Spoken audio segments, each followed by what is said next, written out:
तिलक तराजू और तलवार हिला देगी ये सरकार।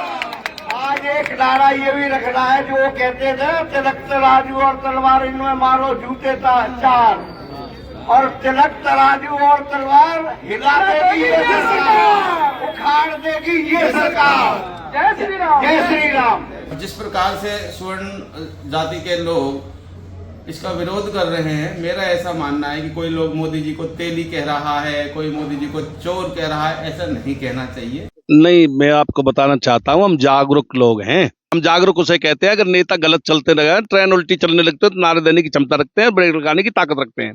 अगर यूजीसी कानून ऐसी स्थिति बनी रही तो इतना डबल आंदोलन होगा, रोड पे टेंट लगाए जाएंगे। जिस तरीके से आंदोलन होता है उनको बता दिया जाएगा कि स्वर्ण समाज कितना पाए रखता है, कितना पावर रखता है, कितनी ताकत रखता है। यूजीसी क्या है? यूजीसी कोई ये बिल नहीं है जो सरकार के द्वारा किसी संसद में या किसी में पास किया हो। ये एक गाइडलाइन है which is given by UGC. तो यूजीसी क्या है कि जो जितनी भी ये यूनिवर्सिटीज आती हैं इनका एक कमीशन है, तो वो अपने गाइडलाइन देता है एज पर सुप्रीम कोर्ट। एक व्यक्ति में बार बार कहता हूं कि हमें सिर्फ परमात्मा ने बुद्धि बल दिया है, चारों वर्णों में ध्यान रखना है, और सब तरह से सामर्थ्य भी है। चाहे उन्होंने खूब किया है हमारे साथ, एक एक व्यक्ति को ऐसे ऐसे फंसाया है, वर्तमान में भी वो लोग बैठे हैं, मैं बताना नहीं चाहता हूं, जिनकी पीढ़ी याद रखते हैं इस तरीके से वो फंसाते हैं। अभी वंचारी में एक आदमी एक्सपायर हुआ है जिसका कोई दोष नहीं था, बिन पूछे मारा गया। तिवारी का जिक्र आपने ठाकुर साहब से सुनाई है, और जिन कितने लोगों को बिन तरीके से बिन कुछ कहे फंसा देते हैं। और मैं तो यहां तक कहता हूं जो एसटी एक्ट है ना, ये भी खत्म होना चाहिए। अब राजनीति जो करते हैं वो करने दो, हम तो खुल्लम खुल्ला कह रहे हैं ना तो यूबीसी चाहिए ना एसटी एक्ट चाहिए, हमें तो ये एक्ट नहीं चाहिए। हाँ, अगर वास्तव में ही धर्मशास्त्र की और धर्म तराजू की बात करना चाहते हैं तो आर्थिक स्थिति पे गरीब हर समाज में है, उसे दे, हमें कोई दिक्कत ही ना है, हमें खुशी मिलेगी, क्योंकि अगर कोई व्यक्ति बढ़ता है तो हमें अच्छा लगेगा। मेरा ऐसा व्यक्तिगत मानना है कि इसमें त्रुटि तो हुई है, क्योंकि हम सब भाई है, हम सब अब इसकी जरूरत नहीं थी, ठीक है। इसमें कुछ त्रुटियां हुई है, इसमें सुधार जरूरी है। हम सिर्फ सरकार के अच्छे काम के साथ है, गलत काम के साथ नहीं है। हमको एक टैग दिया जाता है जी, अंधभक्त कर दो मुझको अंधभक्त साबित। मैंने वोट दिया, आज मैं ही विरोध करने में उसके खिलाफ हूं। सबसे ज्यादा बोलिए मोदी के खिलाफ मैंने नारे नहीं दिए हो तो बता दीजिए मुझे। क्योंकि ये मोदी जी ने पास नहीं किया है, ये संसद में पास नहीं हुआ, ये एक यूजीसी के द्वारा एक लाया गया एक तरीके से गाइडलाइन है। इसमें जो भी कमियां हुई है सब आपको विरोध करना है तो करिए, कोई दिक्कत नहीं है। विरोध करना एक लोकतांत्रिक अधिकार है, और मुझे भी लगता है कि इसमें त्रुटियां हुई हैं, ये ठीक होनी चाहिए। आप कह रहे हैं, लोग कह रहे हैं, आपकी पार्टी के लोग ही कह रहे हैं। मोदी जी ने जो ये कानून, काला कानून, ये कोई कुछ लोग कहते हैं मोदी जी को पता नहीं है। मोदी जी के बगैर इसमें बीजेपी में कोई पत्ता भी नहीं हिलता। अब किस मंशा से ये दिया है?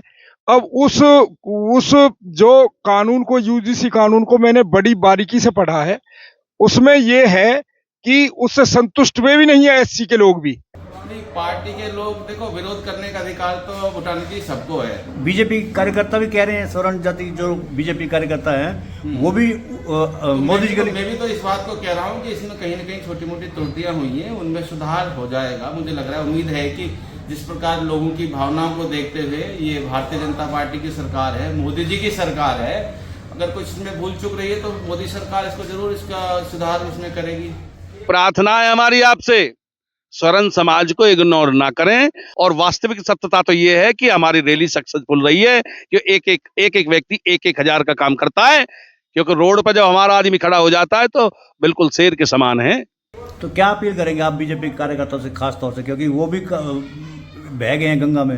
नहीं, मेरा तो भारतीय जनता पार्टी के कार्यकर्ताओं से ये अपील है कि ठीक है, आपको इसका विरोध करना है तो आप कर सकते हो, लेकिन कुछ लोग खास करके मोदी जी के लिए अपशब्दों का इस्तेमाल ना करें, क्योंकि मोदी जी हमारे देश के प्रधानमंत्री हैं, तीसरी बार प्रधानमंत्री बने हैं और सुदृढ़ प्रधानमंत्री है।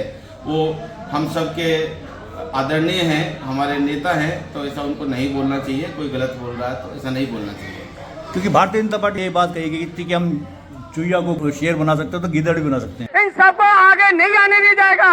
और जो हम देना जानते हैं ना, जो किसी चुहिया को शेर बना सकता है वो शेर को फिर से चुहिया बना सकता है।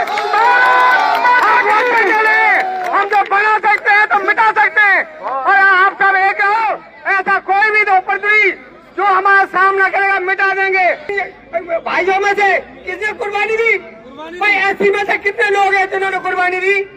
उनका भी इतिहास सुनाओ। क्या केवल लेने वाले का नाम गा रहे हो? जो खाता है उसको मिटाया जा रहा है, जो खाता है वो मारने को आ रहा है। अगर ऐसा ही रहा तो आप कहीं के नहीं रहोगे। हाँ, मैं वही कह रहा हूँ कि ऐसे गलत शब्दों का इस्तेमाल नहीं करना चाहिए। आप विरोध कर सकते हो, आप अपना विरोध जता सकते हो सड़क पे उतर के, या जैसे भी आप करना चाहो कर सकते हो, लेकिन मेरे हिसाब से मोदी जी हमारे हिंदू सम्राट हैं, मोदी जी हमारे देश के प्रधानमंत्री हैं, और मोदी जी हमारे दुनिया के बड़े नेताओं में से शुमार हैं। मोदी जी हिंदुस्तान को आगे ले जाने की सोच रखते हैं। हिंदू राष्ट्र बना सकता है इस देश को तो मोदी बना सकता है, और कोई नहीं बना सकता। इस बात को भी हमें नहीं भूलना चाहिए। और जब से बीजेपी की सरकार बनी है 2014 से, आप देखते हैं कि देश में शांति का माहौल है। हिंदू, मुस्लिम, सिख, ईसाई सब लोग एक साथ रहते हैं। प्यार प्रेम सब लोगों में देखने को मिला है। जात पात का जो भेदभाव था वो भी काफ़ी हद तक खत्म हुआ है।